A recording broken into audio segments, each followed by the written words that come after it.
You are watching Shaw Arts and Entertainment. I am your host, Curtis Anderson. We're at Lawson Heights Mall today. I'm alongside the one, the only, Mr. Safari Jeff. If Safari Jeff is in town, if he's at Lawson Heights Mall, you know it's the Easter break.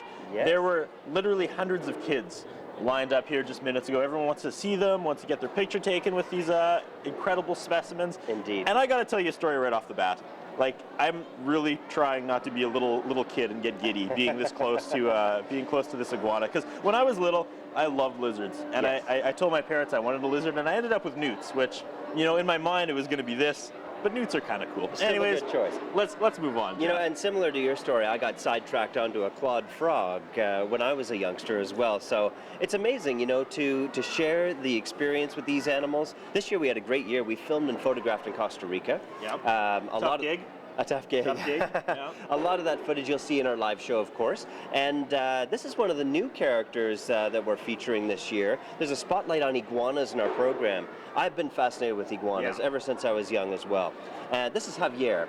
He's a very special iguana known as a Cuban rock iguana, which is actually one of the most endangered lizards today, Really? being found in a very small part of the world, the island of Cuba, but also with the introduction of feral creatures like pet cats or rats and things like this. It gives the lizard a tough chance at survival, that's for sure.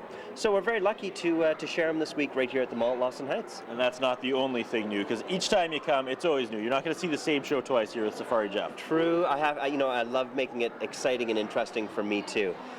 You know, all the animals that we share in our program are born here in Canada, and on occasion we get the question, you know, what happens with them when they outgrow us? Big alligator or a snake and that sort of thing. Well, they go back That's to... a really good question. I hope like a 6-year-old didn't ask you that, because I didn't even think of that. Of course, they go back to, you know, a zoo, a breeding foundation where they were born, where they started their life, and carry on through breeding programs, that sort of thing. The animals that we share are all very unique in their own way. There's a story to tell with each one. For instance, with the iguana, masters at the art of communication. These guys will use body language, bob their head up and down or left and right, and communicate with one another, or even fend off predators. Okay. But what's really unique and unusual about the iguana family is the fact that they come equipped with 3 eyes.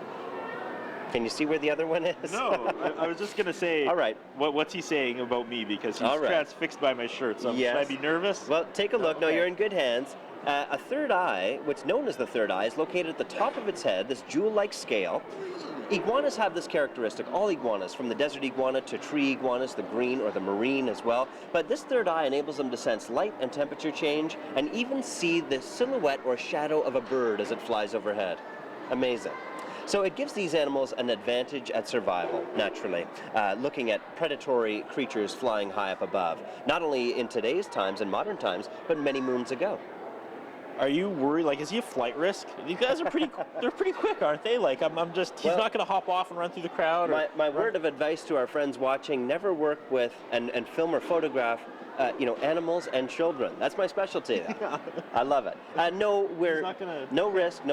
You know, the animals that we share, naturally, we've raised them since they were young. Okay. And there is, a certain understanding we have. When you work with these animals every day, you do get to know them. There's a certain body language that they would use and a certain body language that we would use in acting or being around them to make sure that they're comfortable and stress-free as well.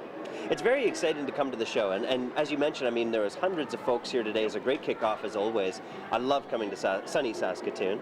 But you know, a lot of folks out there, for the first time every year, people are seeing these animals, not only year after year at our program, but a lot of newcomers to the show, and it's a once-in-a-lifetime experience for some. It really is a magical life that I live to be able to share these animals with the public. 2 shows a day right here at Lawson Heights Mall, too? Yes, 2 shows daily. The show times are 11:30 and 1:30. Yep. You want to come early, bring a camera, and of course it's a free show for all ages. You know, we like to take pride in the fact that this is a program where not only the kids will enjoy, but the grandparents as well. It's something to talk about for months to come.